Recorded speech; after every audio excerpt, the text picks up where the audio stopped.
I apologize, Charlie, darling, but tonight I'm very busy with things of a private matter.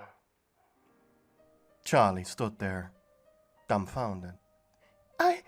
Well, I... It was late in the evening, and what an evening it was.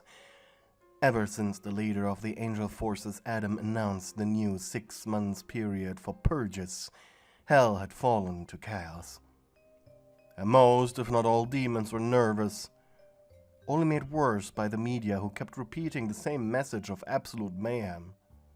They loved it. We have 6 months until the next purge, and some of my acquaintances are having a little get-together. But... No buts, darling. With a smug grin, the radio demon placed a finger on the girl's mouth to shut her up. But as if on cue, Vaggie now interrupted. But we need your help with the new arrivals! A bunch of demons apparently seeking redemption were causing trouble, and usually the radio demon threatening them either caused them to flee the premises or at least make them calm down. Alistair scoffed. Ask that obscene fellow for support. I really have to get going now. Nope. Sorry, sweetheart. I have a date tonight, chuckled Angel Dust. Jealous? In your dreams. It was such a strange image, seeing Alistair and Angel Dust leave through the Has-Been Hotel's front door together, only to go into separate directions once they reached the street. A date. A strange one at that. Something Angel never expected. Not even his boss, Valentino. Someone, or maybe a better word was something, on a day like any other, a group of beak-masked demons had barged into the recording studio for Angel Dust's movies. Valentino would have tarred and scalped them for their insolence, but when placing down a large metal briefcase filled with the most high-quality red eye the Overlord had ever seen, he was ready to listen. Red eye, or sometimes called tears of disgrace by angels, was a drug produced from the tears of a rare breed of sinner succubus demon called the Scorned. Scorned were men and women who in their grief over being cheated on in life committed a grievous sin, going far beyond a simple suicide or murder, and the gates of heaven were forever locked away from them. The eternally flowing red tears were among one of the greatest, most delicious aphrodisiacs to ever be created in hell. And it just so happened to be that red eye was the exact drug he wanted Angel Dust to be on 24/7. But what the beak masks wanted in return was just the strangest of requests. Furiously, Valentino had demanded to see the source of the red eye. After all, the demon's own Scorned never managed to create something of this quality. But all he got in return was a finger pointing at Angel Dust, who behind him was impatiently sitting on a rather filthy mattress with a bunch of gimp-suited furry monsters waiting. The bird masks wanted a laughable sum of money, barely equaling to the amount the stuff was actually worth. And of course, Angel Dust, for a very specific purpose. And it would make Valentino and the rest of the V's the sole recipients of the red eye to sell even further. And as much as it pained Valentino to reschedule his movies and personal fun time with the spider demon, Vox would be incredibly pissed if he declined. So he compromised and bit into the sour apple. But upon asking who he was making this favor to, he almost coughed on his cigarette. A demoness? A female? Huh. Well, Any good slut knew the saying. A whore who can please a man and a woman alike was worth their weight in gold. And sure, Angel rarely fornicated with females, but he wasn't opposed to it. And so, the spider demon was called by Valentino for his very special date. Almost right after Angel dust around the corner past the hotel, he was met by a black limousine with the same beak-masked individuals. He was pushed down in the back. With his legs stretched, he stared at another hooded figure. Okay, so, what kinky sex thing is this? He grinned. You meanwhile crossed your arms. What, offended? You shook your head. Honestly, this entire occasion was a goddamn joke to you. My father ordered this. You scoffed. Alright, daddy issues. Don't worry, everyone down here got them. In fact, it's the reason most of us are here. You didn't answer, which caused the spider to look you up and down. With the way you were sitting, every bit of your body was covered by a black cloak. Mysterious, and potentially kinky as well. Yeah, right, I ain't doing nothing until you tell me what's going on. My father has chosen you, based on my internet search history, that you'd be the best choice for our purposes. Right. He has been trying to slime his way to the seat of Overlord for a while, and he finally is taking those steps, sped up by those 6 months. With a smug grin, Angel Dust leaned forward. Alright, Toots. You have my full attention. You sighed. Reluctantly, you took hold of the rims of your hood, pulling it back, revealing silky silver hair, smooth, healthy pink skin, a black, heart-shaped birthmark right on your cheek. But most striking were your eyes. They were completely black, minus little pinpricks that glowed in a beautiful orange.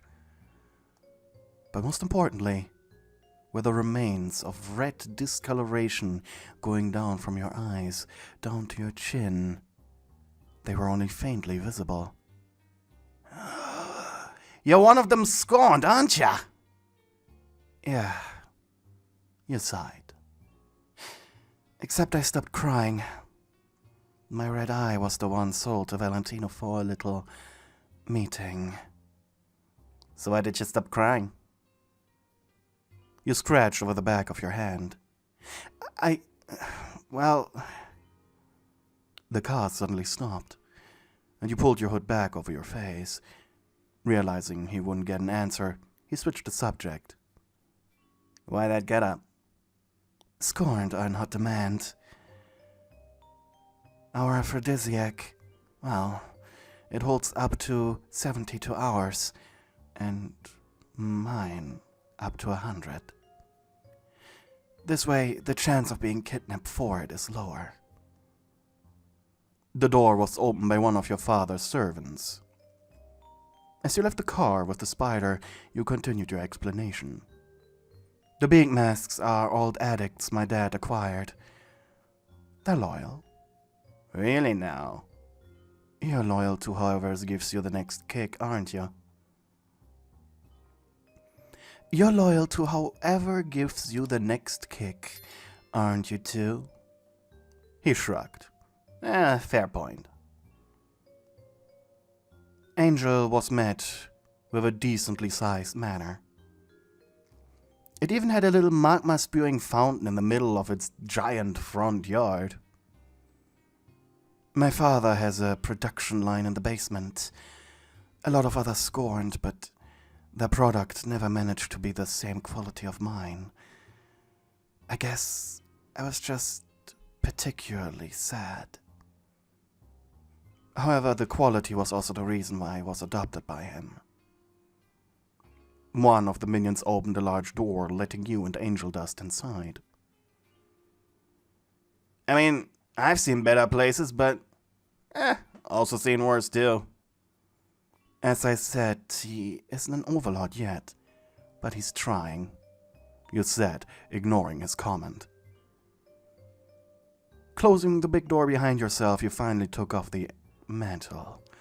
Beneath, you were wearing a tight tank top with a few chains hanging from it. Your midriff was shown and your bottoms were covered by a red skirt with black, long, knee-high socks and red shoes. Man, with a body like that, you could totally score in one of Valentino's I'm 18 but look 14 videos. You snickered. Yeah, no, I'm not doing porn. You walked with Angel into your dining hall, where your father had laid out a feast. So, what's this all about, Toots? You're supposed to make me fall in love with you. You crossed your arms. Or at least break me so much I start crying again. In return, the V's get a shit ton of the red stuff. And a recommendation for his ascension to being an overlord he gets as well. Is red eye really that good?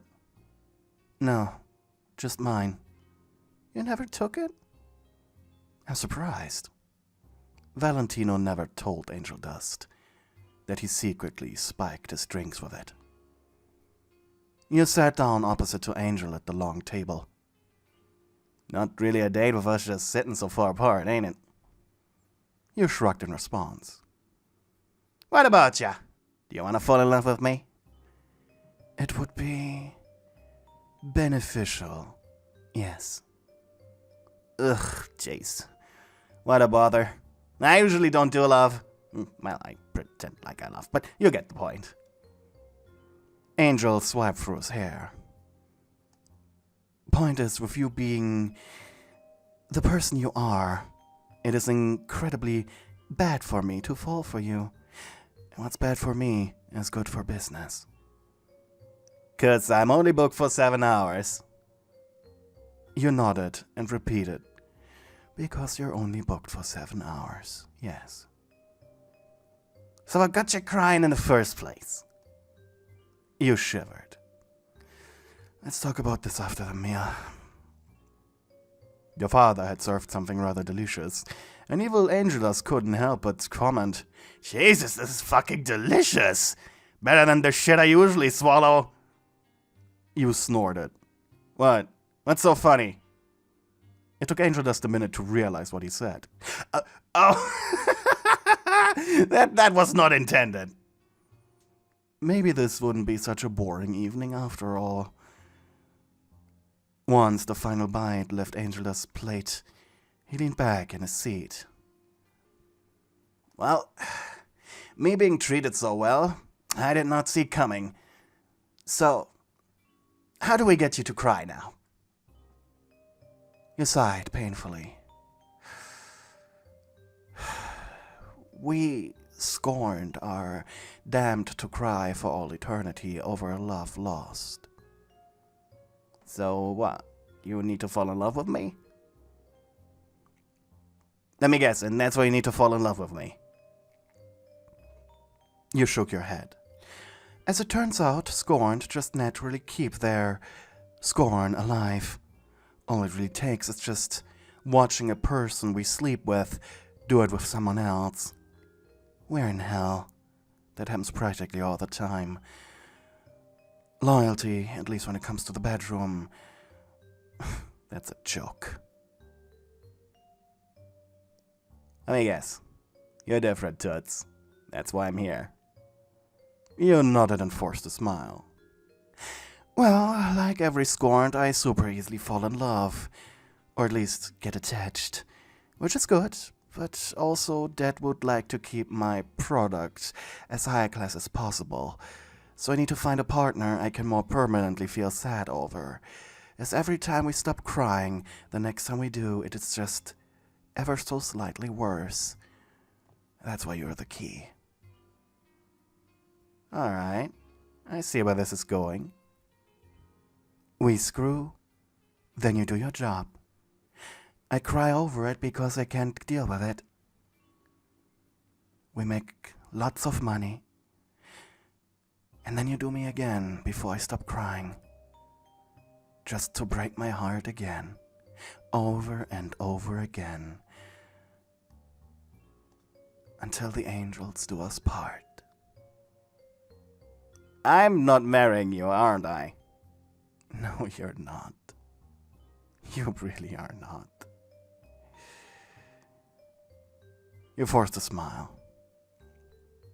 Sorry I wasted enough of your time. So, do you want to do me now? Angel exhaled.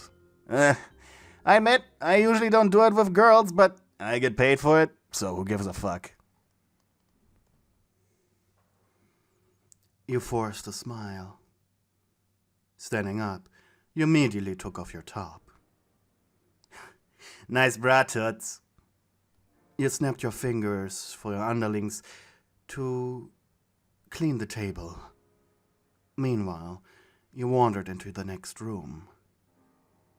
The dining hall had an additional guest room behind it for quick access, should a guest or host desire a quick lie down.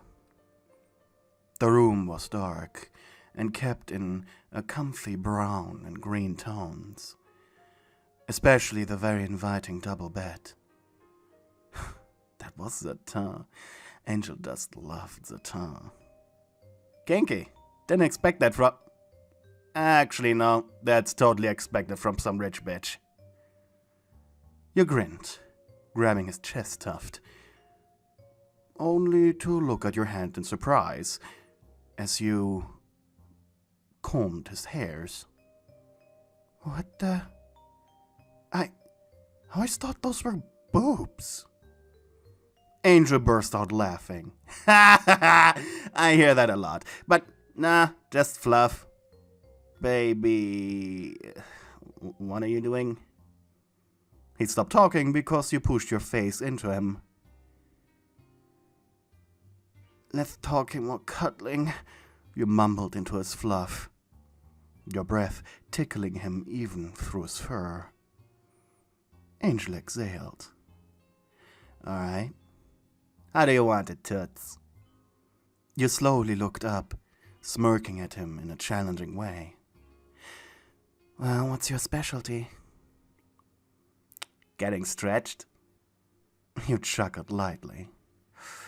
Yeah, too bad I'm not into strap-ons. Just be gentle with me, Angel. Ugh, how boring.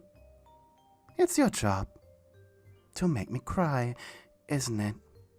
So you better do as I say. You gently kissed his lips, and Angel rolled his eyes, a little annoyed. Well, at least he got some drugs out of it. The spider demon smiled into you, returning your kiss by shoving his tongue into your throat. So be it. He was going to breed you until nothing but your delicious tears would be flooding out of your precious, precious eyeballs. It was the next morning. Angel Dust's phone rang. The 7 hours were officially over. You were lying next to him, exhausted, your body nestled against his. Are you leaving already?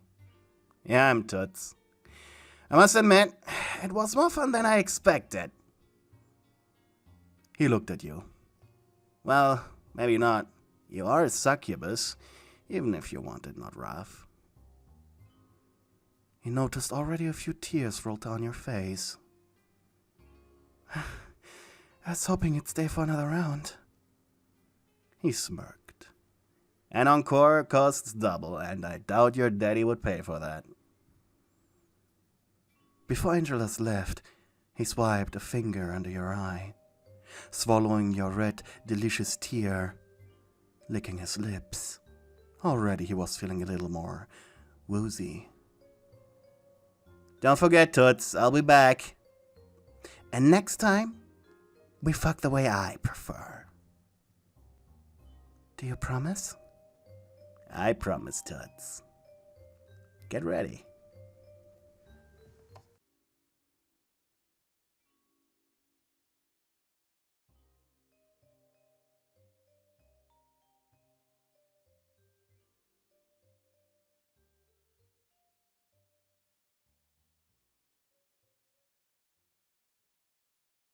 Thank you to the people who are supporting me on Ko-fi. You guys are keeping me alive.